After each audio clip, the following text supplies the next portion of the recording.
এখন দুপুরের খাবার খেতে বসে গেছি। সেই শুটকি মাছ দেখো রান্না হওয়ার পর কত ইয়াম্মি দেখতে লাগছে।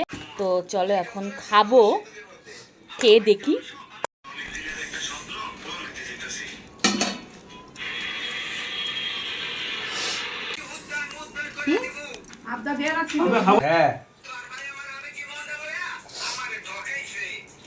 পুরো অমৃত। অনেক কিছু রান্না হয়েছে এখানে। আলু দিয়ে পেঁয়াজ কালি হয়েছে, মাছ ভাজা হয়েছে, ট্যাংরা মাছ ভাজা, আর এখানে হয়েছে ট্যাংরা মাছ আর পাবদা দিয়ে ধনেপাতার ঝোল। সবাই আমরা খেতে বসেছি।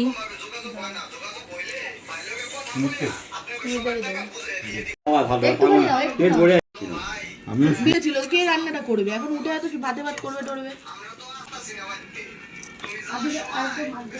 সবই জল পুঁটি মাছ দেখ হেবি টেস্ট, খেয়ে দেখবি তো। বন্ধুরা এত মজার খাবার খায় না, শুটকি মাছ খায় না।